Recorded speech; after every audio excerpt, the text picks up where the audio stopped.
I would like you to start by taking us to why it's important for an artist to have music tours and concerts. What will be the impact? Let's start with that. Yes, for a start, I think the Nigerian music industry has experienced a very exponential growth in the last in recent years, and I think the growth has been aided by tours, both locally and with much acceptability, not just in Africa, around the world, internationally. It's like when you are playing your music or doing anything. I think there's a very popular balance in advertising. The business without advertising is like winking in the dark. You know what you are doing, but others cannot see what you are doing. So when you move from once you gain a level of exposure and you tour around with your music, it's like advertising for yourself, because around the world you create a fan base.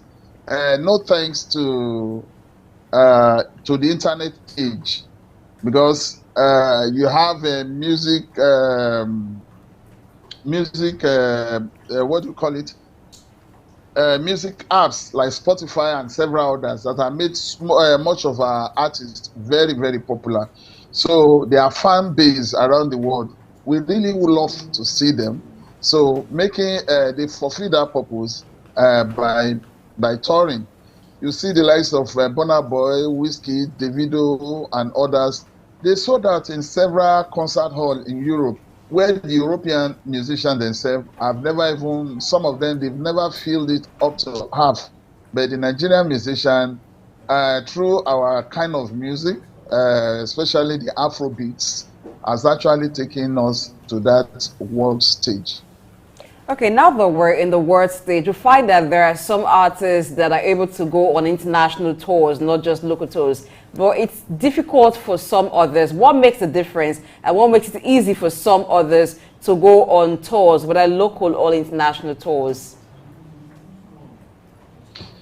I think the very first thing, the major things artists need, you need a good producer, you need a good manager, then you need a good record label. They are actually responsible. Those three factors are very important in how far you go in music. All right. Good producer, okay, good manager, and good record labels. Now, you will agree with me when it comes to going on tours, it's more physical. But I would also like you to talk to us the level of preparation needed by an artist who wants to go on tour. Take us to the process or the processes that are involved when it comes to securing tours and then having concerts. Okay, for a start, you need to be an artist indeed, because going into the studio to drop your voice into a particular beat and they release it is one thing. Being able to face a live audience and really engage them in performance is another thing. So if you are good, if you started where you get good background, especially in terms of training, that you can face your audience and do a good live performance, that puts you in a very good position. But like I said, the planning of this tour, the execution of this tour is within the manager and the record labels, because it also depends on some agreements. Even when they are signing you on, you need to look at the record label, see how good they are, how far they can go, what are they doing with the artists they have at hand. Some of those are the consideration. But like I said, the managers of that artist, the record label, are actually responsible. They plan these tours for their for the artist.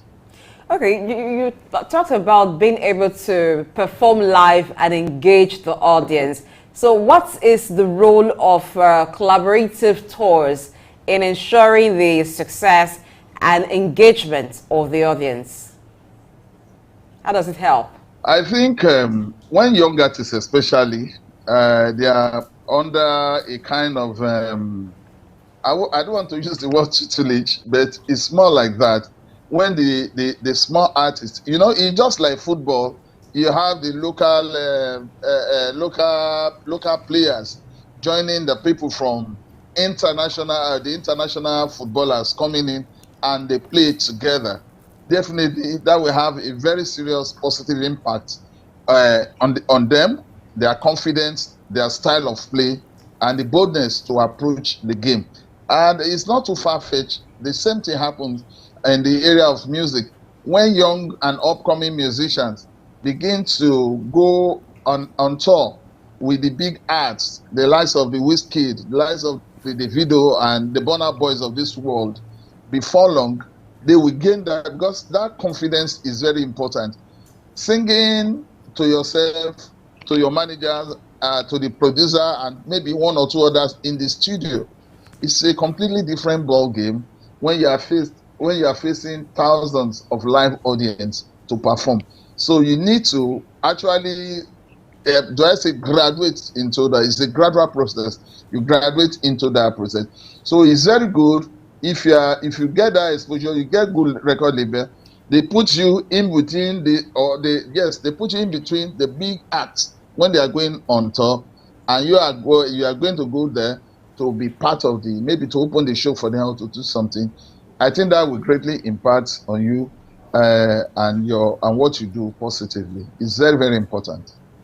For every adventure, you will agree with me there are issues or challenges to contend with.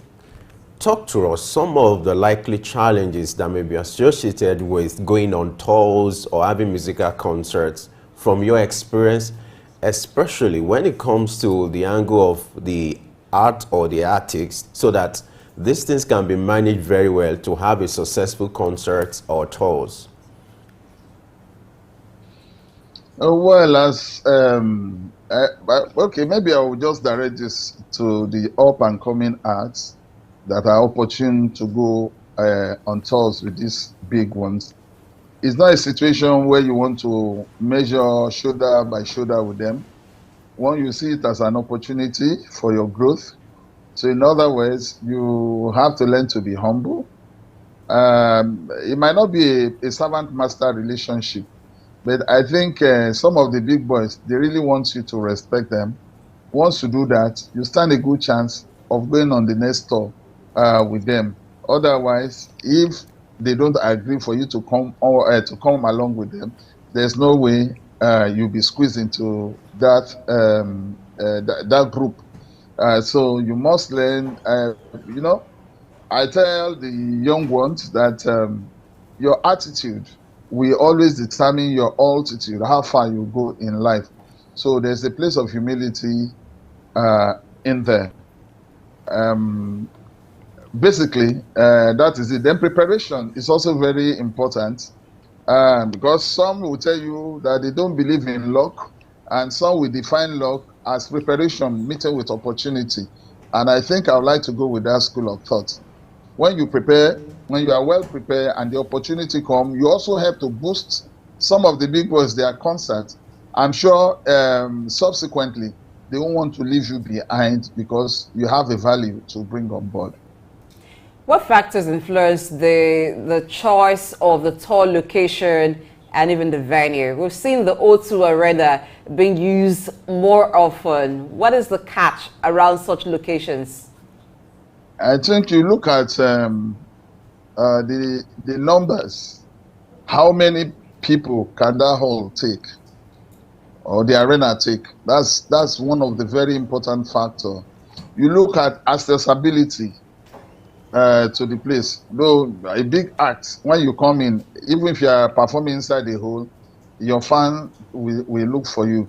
So, but the number is very, very, very important. The numbers, the comfortability, then you also look at security. Those are some of the basic factors you look at for. The facilities as well is important. What do they have on ground?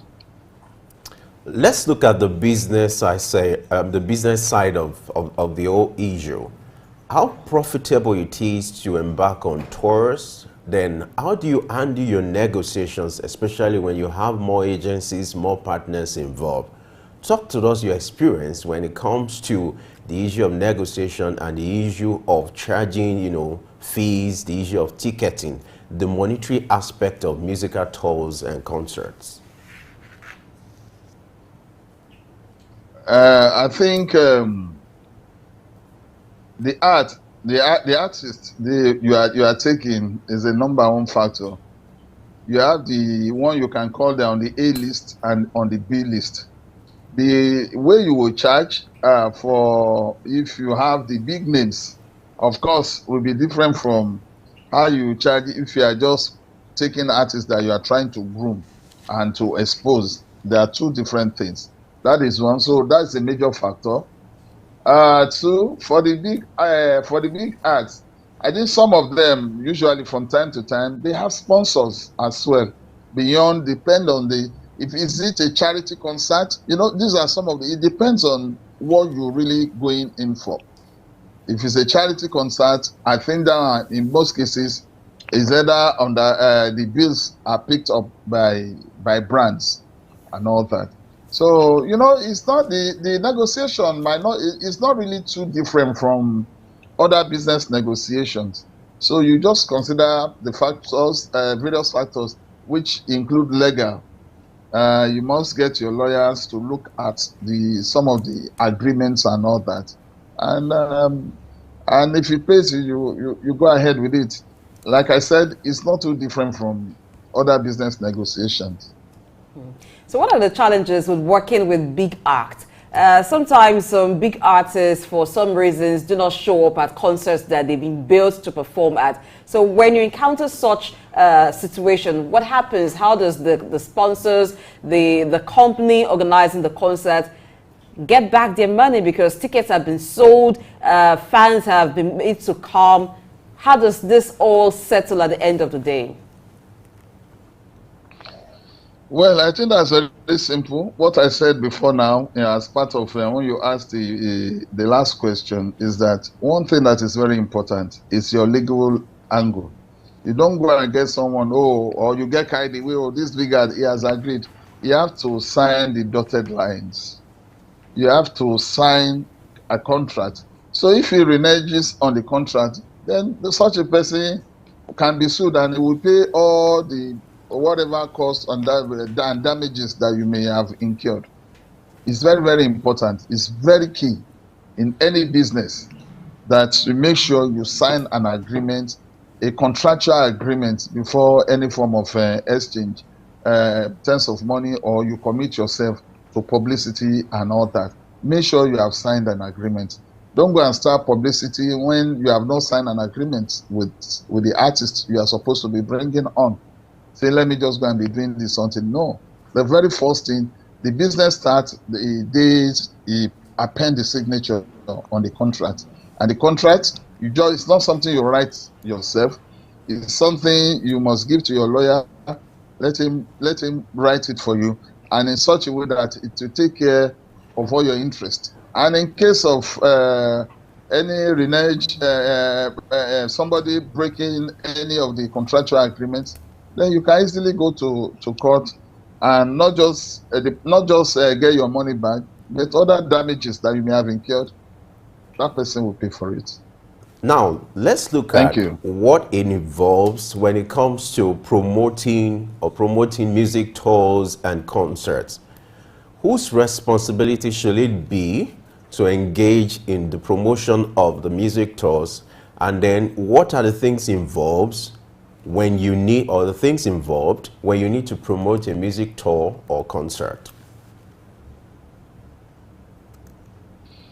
Well, I think it's the responsibility of the marketing company. Of course, most of the labels, they have marketing companies who do some activation for them. When it's time, marketing and PR agencies, they handle that aspect of the business because they are professional in that regard. They know all the considerations. They know what time of the year will be most ideal. They will be advised at the time of the year that such tours and concerts or even music festivals should come on. They let you know. They know how to reach your target audience using all the stuff we have today, the tools in advertising, the tools in how to project or to get who your target audience are. They use all that, and in line with that, they carry out their publicity and advertising. Okay, for a So tour it's basically their duty. But you didn't even talk about, we can't talk about musical tours without talking about music festivals. That's another way artists, especially the young ones, can take advantage to get the required or desired exposure. A festival, like we have a couple of them in Lagos. In Nigeria, you have the Gidi Culture Festival, you have the Afro Nations, you have one like One African Music Festival. All those ones are very, very important. As a young artist, it's something you can take advantage of to project yourself, as it were.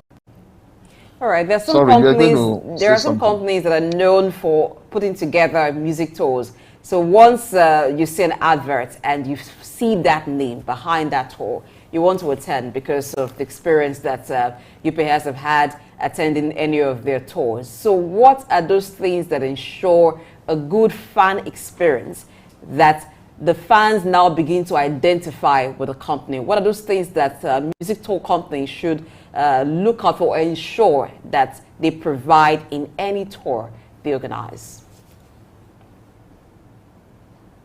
I think first and foremost, security is very important.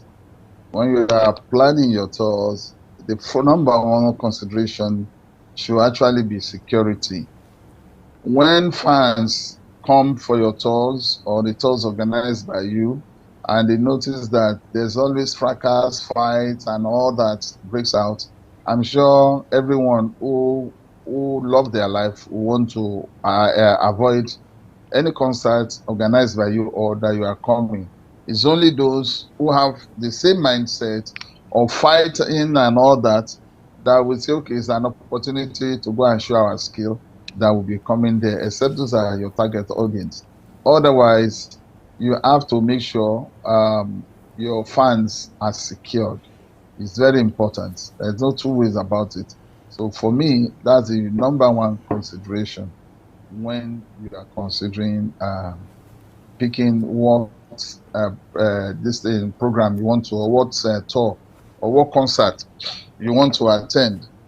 It's very, very, very important. And that's why another thing, venue, like we spoke before, venue is a major consideration when you are talking about security. If you, for instance, if you use like, I don't know if I'm permitted to call one or two names, because I don't know, so that I don't know if it's adverts. Maybe that won't be otherwise, necessary. but for the hello, but for the That won't essence be of necessary. talking, I don't know. I know.